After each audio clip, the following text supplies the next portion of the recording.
Written by Azim Real. Story, Yele Pali. As the sun rises at nightfall, a man is seen staring intently ahead, then looking ahead. The sunrise in the sea is a very mind-blowing sight. As the sun rises, the area becomes more and more beautiful. Then you can see some beautiful small huts glistening in the sunlight on the seashore, looking like a small settlement or village. After some time, some people from that village came to the man and asked him, "What are you doing?" Maris. Actually, the man's name was Maris. Maris replied that he was fixing the net. Then a fishing net was seen in the man's hand. Then the people asked when we were going out. Maris said a little wind would really raise the sails. After some time, some children ran to the people to say goodbye to their fathers. Among the children was a boy named Zara, and this was the son of Maurice. Then the chief of that village and many people came and said, "Will you actually go there?"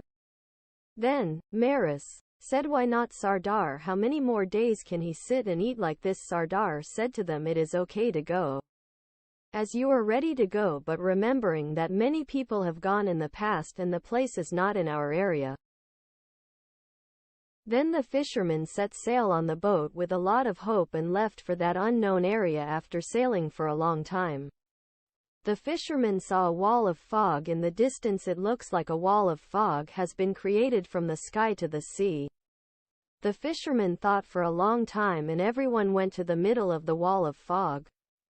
Then some days passed. Meanwhile, the fishermen's families were waiting for them with hope, not seeing them return after a few days. Everyone went to their chieftain. Sardar heard the matter and said that we had already told that no one should go there. The fishermen did not listen to us. Now we have nothing to do. From then on, Sardar appointed some fishermen soldiers who would keep guard at all times so that no one could go there in the future. The families of those missing fishermen left the fishing village together. After that, many years passed. The people of the village started to lead their lives through hardships and fear. Because in the last years much of the Sardar's money and influence had gone to Shali, and he began to oppress the fishermen and increase the rent. And has this village stopped paying tribute to the king of which it was a part for the past few years? A few days later, some boys and girls came incognito into the village, sent by the king to see what was going on in the area. Those boys and girls started living with the people of the area after taking permission from the chief in the name of business. They were actually intelligent and trusted soldiers of the king. The king's soldiers came to know about the torture and oppression of their chieftain from the people of Yele Pali.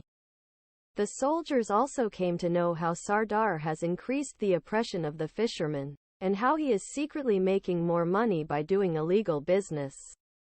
And sometimes some fishermen are sent to the forbidden area. Till now, none of the fishermen who have gone to that area have come back. Then the soldiers of the king started to reveal the secret of that unknown area. Fishermen in Yele Pali were allowed to fish most of the year by the king, while fishing was prohibited for a few times when the sea was rough. And at that time, sometimes Sardar would send the fishermen to that unknown area. Even if the fishermen did not want to go, he would send them by force and fear. Then the king's soldiers decided to go to that area, but the king's soldiers began to notice something mysterious in the fishing village. Some of the fish caught by the fishermen were sent to the market for sale, and some were kept in the Sardar's factory. The fish were kept in Sardar's factory for a day or two and then sent elsewhere. After a few days, the king's soldiers realized that drugs were being smuggled through the stomach of Sardar's fish. When they went to talk to the Sardar about this, the Sardar imprisoned them, and Sardar became angry with them, calling them foreign enemies, and ordered them to be put to death the next morning.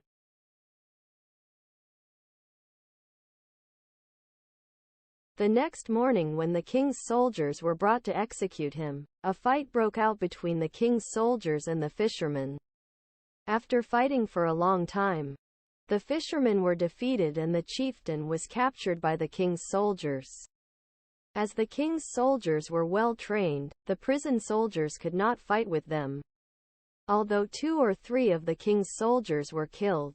Later Sardar revealed everything in fear that many years ago during this sea swell season when they went towards that forbidden area some sea bandits caught them. After many pleas to escape from them, they let us go but on the condition that they give me drugs, which I will smuggle into the fish. If I do that, they will give me a lot of money, and because of that greed, I continue to smuggle drugs with others. And the fishermen who came to know about this illegal business of mine, I used to send them there with fear and force. And I started owning a lot of money. But none of us know what happens in that area or why no one comes back. And after listening to Sardar's words, the king's soldiers started crying and saying, "Because of you we lost our father, and if you kill Sardar there," and targeting the residents of the area. I am Marisa's child Zara, the child of the fisherman who was sent to the forbidden area at the beginning of the story. Then the Maharaja makes Jara the new chieftain of the area. And here the story ends. In fact, the meaning of the name, Jara, is J, fisherman, and Ra, King. Jara means king of fishermen. Post-credit scene of the story. Zara looks at her father's picture and says, "Father, I want to see you and I will come very soon."